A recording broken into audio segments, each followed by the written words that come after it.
Hola, nos encontramos con Emiro, el único candidato independiente que existe en estos momentos para la gobernación de Santander. Emiro, ¿cómo está?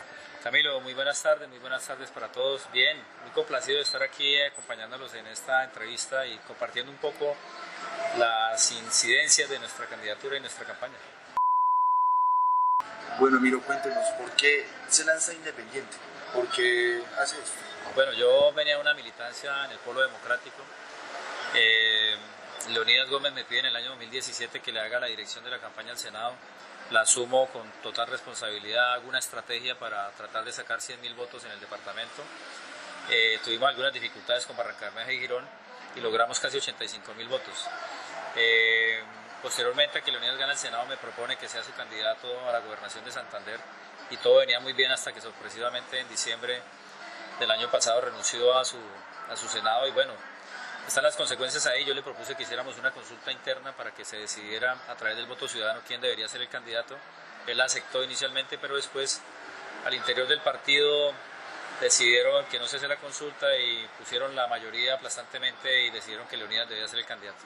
Entendí que se había cerrado un espacio importante en la democracia y que no encontrábamos ahí la posibilidad de una expresión realmente de lo que tanto tiempo habíamos soñado y que se imponía el gamonalismo y el caudillismo, cosas que nosotros hemos detestado permanentemente de las prácticas de los partidos tradicionales, pero que se imponía nuevamente o se estaba imponiendo como una práctica al interior del partido. Decidí renunciar definitivamente a cualquier militancia en los partidos independientes o alternativos y organicé mi candidatura por firmas y bueno, aquí estoy como candidato independiente, sin ningún respaldo político de ninguna naturaleza, sin ningún político.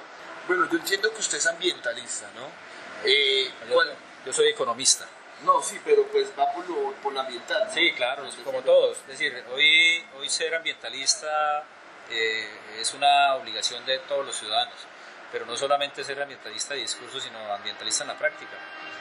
Nosotros iniciamos la primera marcha o la primera convocatoria que hicimos en defensa del páramo de Santurbán, la hicimos hace 10 años y tuvimos un poco de tristeza porque solamente salieron a esa plantón 200 personas, grupos de amigos y algunas organizaciones sociales, pero solamente fueron 200 personas.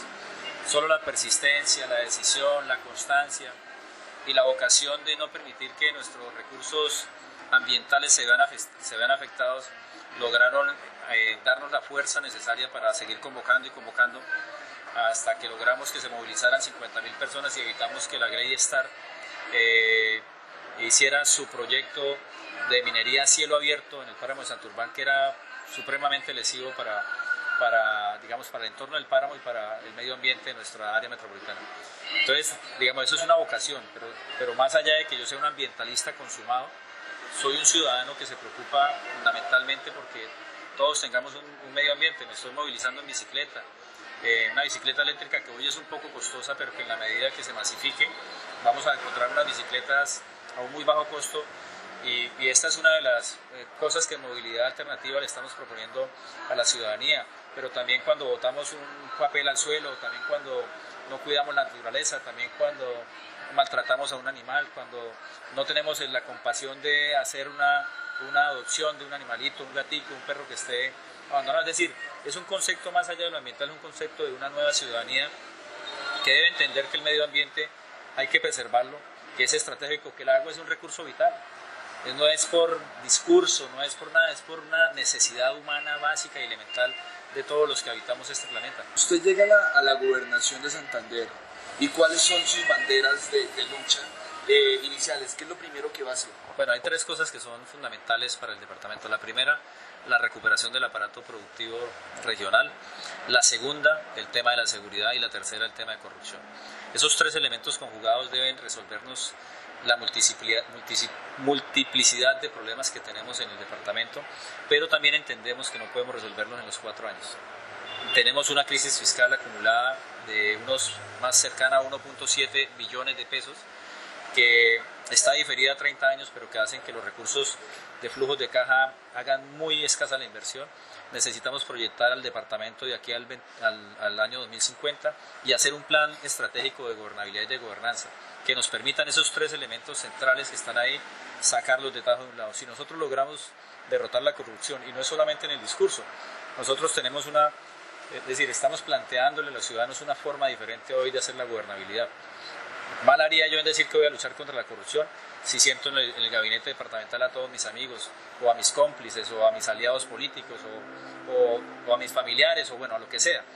Nosotros estamos planteando generar a partir del 28 de octubre unas mesas temáticas sectoriales que le van a permitir a los ciudadanos de todas las, digamos, de todos los sectores productivos, sociales, cívicos, deportivos, participar en la elaboración del plan de desarrollo por sectores.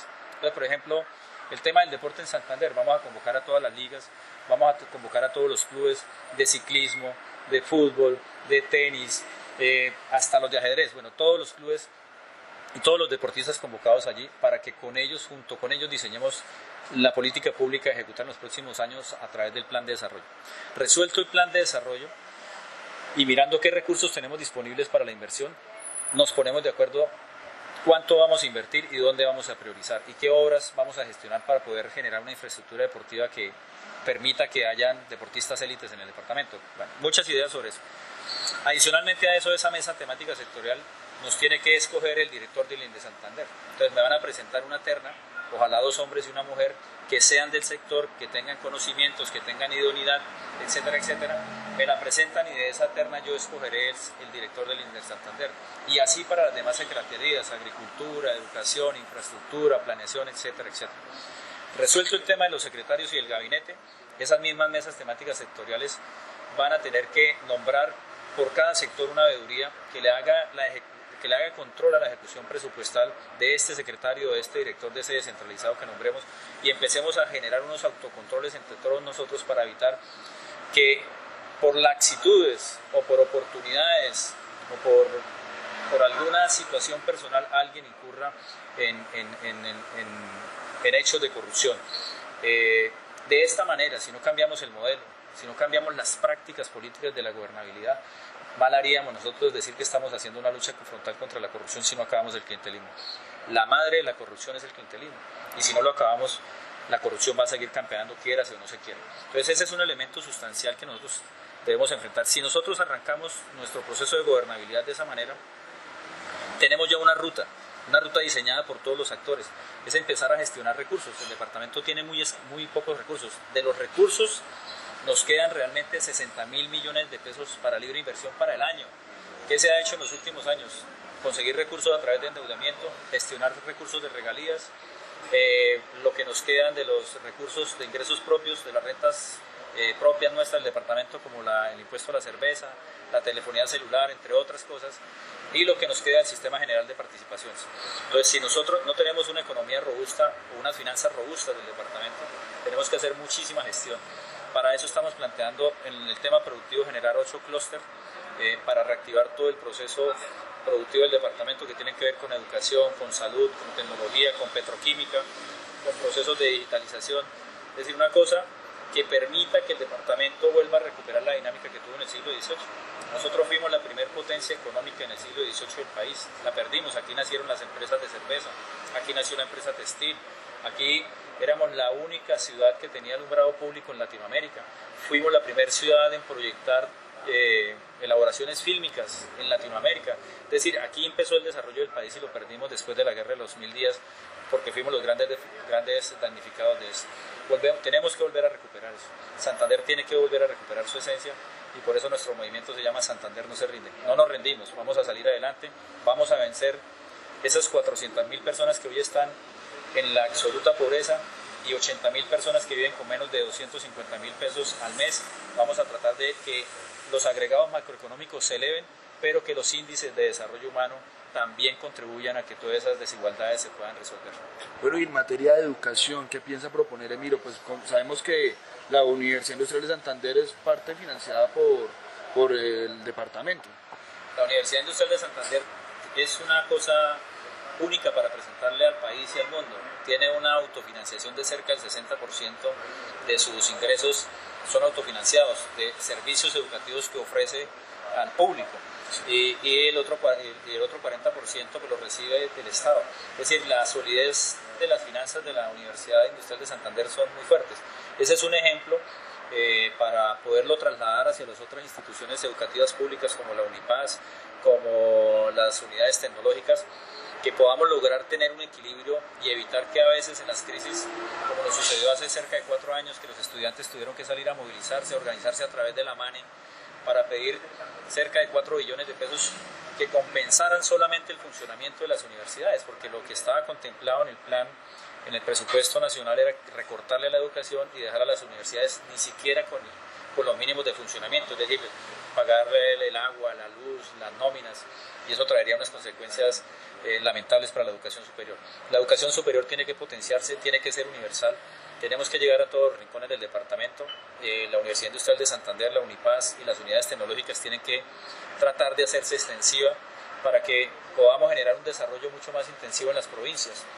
Nuestros campesinos no están esperando una educación de calidad virtual, nuestros campesinos están esperando una educación de calidad presencial.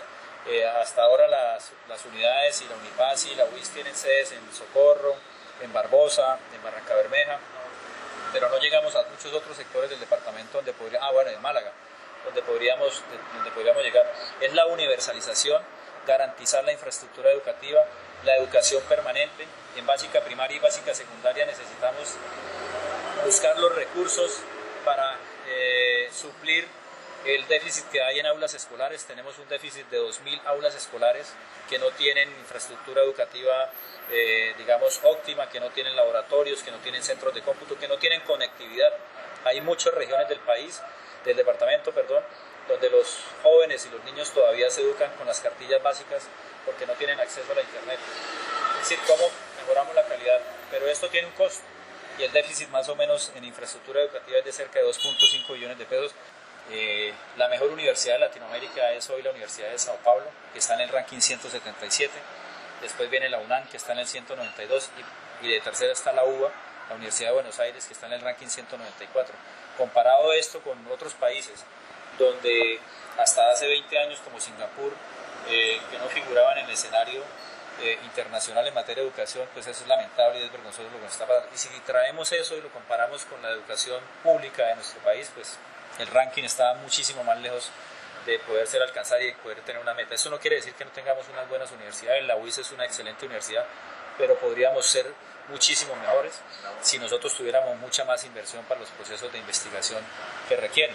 Ahora que usted me menciona lo del PAE, el Programa de Alimentación Escolar, ¿no? Hemos sabido que han habido irregularidades con eso. ¿Cómo pensaría usted que se pueda cómo hacer la correcta veeduría y pues la correcta contratación frente a eso? Hay un decreto que es el decreto 29452, que es el que regula toda la estructuración del PAE, dice cómo se debe, qué es lo que se debe hacer primero, hacer el inventario de la infraestructura física, cómo se deben quedar los comités de alimentos, donde está el rector, donde están los padres de familia, donde está el personero del colegio, donde está el contratista, el comité del PAE, son 5 personas que están nombradas por el gobernador de Santander, que es un trabajador social, un ingeniero de alimentos, un abogado, se me escapan un contador, 5 personas que están al frente de eso, y cómo ese engranaje se hace de tal manera que pueda garantizar que los recursos del PAE no sean desviados. Uno, eso. Lo segundo es garantizar el equilibrio económico de los contratistas, porque aquí en Santander se quedaron 4 regiones nuevas, ya no lo hace un solo contratista y un solo contratista para distribuir todo. Se distribuyó en 4 contratistas, pero hay regiones donde el contratista está desbalanceado económicamente. Entonces, por obvias razones, el contratista, ¿qué tiene que hacer? Bajar la calidad de los alimentos. Y tercero, pues hacer unas veedurías permanentes, porque a esto le han metido la mano. El descaro de la corrupción en el país y en el departamento es que le metieron la mano a la plata, no de la alimentación de los niños, porque yo lo que quiero contarles a ustedes es que el programa del PAE no es un programa de alimentación, se llama así, pero realmente la misión, el carácter misional del PAE no es alimentar a los niños, sino evitar la deserción escolar. Así está contemplado en la visión del PAE. Evitar que los niños se deserten de la escuela porque no tienen condiciones mínimas de alimentación. Lo que nosotros necesitamos hacer es, primero, una cosa, que la cobertura también sea universal. Ustedes saben que el PAE no le llega a todos los colegios, y en los colegios donde llega no le llega a todos los niños. Hay unos niños que sí reciben y otros que por temas de CISBEN y las categorías del CIMEN no lo reciben. Es decir, se busca como a los más vulnerables, pero en la educación pública, básica primaria y básica secundaria, la mayoría, casi el 100% es población vulnerable porque no tienen los recursos para la educación privada y tienen muchas necesidades. Entonces la idea es tratar de que eso sea universal, pero fundamentalmente para poder hacer eso necesitamos otra clase política que no haga pillaje, que no sean malandrines, que no se roben los recursos de los alimentos de los niños, que entiendan que es un proyecto, un programa para evitar la deserción, para que los niños se sigan educando y que cada vez que se roban una plata del PAE, un niño se sale de la educación, se va de la escuela y se va a engrosar las filas o del consumo de drogas o al pandillaje que terminan generando toda la inseguridad y la violencia que tenemos en nuestro país. Bueno, usted sabe también que hay un problema en lo que es las vías, en problemas viales, pues algunos corregimientos y municipios que no son totalmente turísticos, es muy difícil llegar a ellos. ¿Qué plantea usted para solucionar esto? ¿Cómo podríamos...? Pues, a mí me gusta siempre hablar de las dificultades y de cómo podemos resolverlas.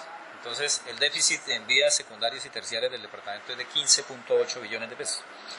Y tenemos unos recursos de inversión casi de 800.000 millones de pesos al año. Entonces, si ustedes miran, es decir, lograr resolver el problema de las vías terciarias y secundarias va a ser muy difícil. ¿Qué tenemos que hacer? Les repito, el plan estratégico del 2020 al 2050. Necesitamos consolidar entonces por espacios, por prioridad, por sitios, por inversión, por turismo o por priorización del desarrollo del aparato agrícola departamental, donde encontremos la mayor posibilidad, allí haremos el énfasis. Para las vías, ¿cómo funciona esto? Uno habla de las vías terciarias y secundarias y la gente dice, son las vías veredales, ¿no? Las vías terciarias son las que conectan las veredas con las cabeceras municipales y las vías secundarias son las que conectan el municipio con las troncales. Pero entonces fíjate que tenemos no solamente dos problemas, sino tres. Pues, ¿cómo bajar los alimentos desde las veredas hasta los municipios y cómo trasladarlos de los municipios a las troncales? Y llegamos a las troncales y tenemos las 8 troncales que nos conectan con el desarrollo económico del país completamente abandonadas, es decir, no se han terminado, incompletas. Llevamos más de 15 años haciendo la doble calzada Bucaramanga-Barranca-Bermeja, la doble calzada Bucaramanga-Cúcuta, la doble calzada Piedecuesta-El Socorro, la doble calzada Lebrija-San Alberto. Es decir, tenemos todo el eje vial del departamento completamente deteriorado y no tenemos esa conectividad. Y si ustedes se imaginan de ahí para adentro, entonces las circunstancias son todavía más difíciles. Necesitamos hacer un plan estratégico, les repito, sentarnos, priorizar los recursos, mirar en qué zonas donde se estén desarrollando más fuertes los proyectos agrícolas, garantizarle unos mínimos de vías secundarias y terciarias, mirando los recursos del presupuesto, pero como le digo, un plan estratégico de 30 años. Si nosotros evitamos que se sigan robando, como se han robado en estos últimos 24 años, cerca de 6 billones de pesos en corrupción, nosotros en 30 años podemos resolver saneamiento básico de agua potable, infraestructura educativa, vías terciarias y secundarias y red pública hospitalaria que está con muchas complicaciones también. ¿Cuál sería el principal reto que usted tiene si llega a la gobernación? Yo he soñado con mostrarle a los santanderianos y al país un nuevo gobernante, un nuevo ser político en el país. Desde la actitud de no concentrar la mayor atención en el culto a la personalidad, sino en concentrarse en entender que uno es un representante que va a ejecutar unas políticas públicas y un presupuesto en función de los intereses ciudadanos y que como tal uno debe comportarse como ser humano. Mi gran apuesta es no cambiar esa naturaleza que tengo.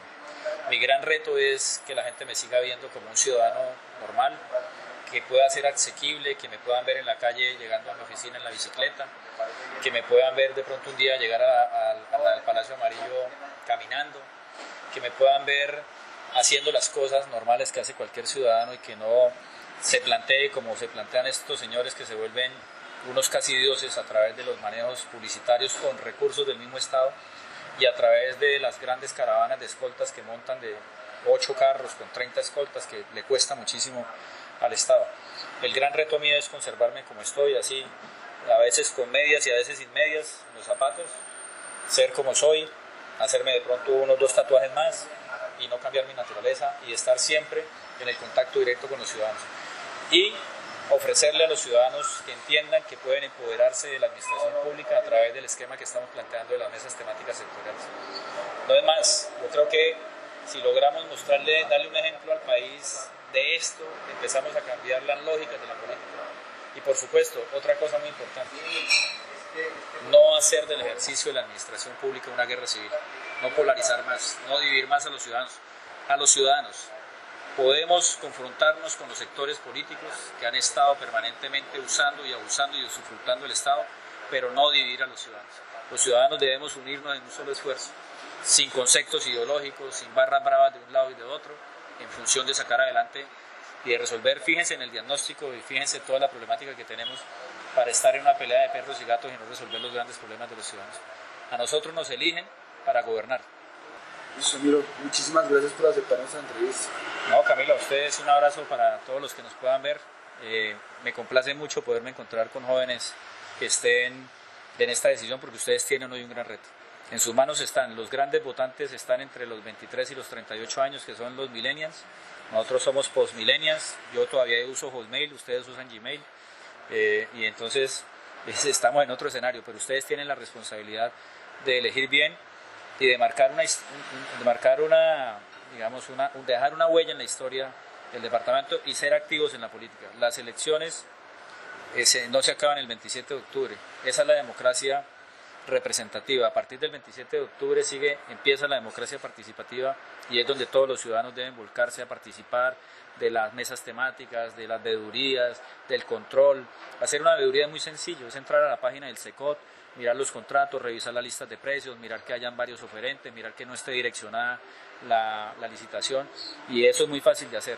Y cualquier ciudadano que vea que hay una irregularidad, inmediatamente la denuncia y se para la licitación. Es hacer el control previo a las licitaciones y evitar que después de que ya se roben la plata y vengan los escándalos no se recupere nada.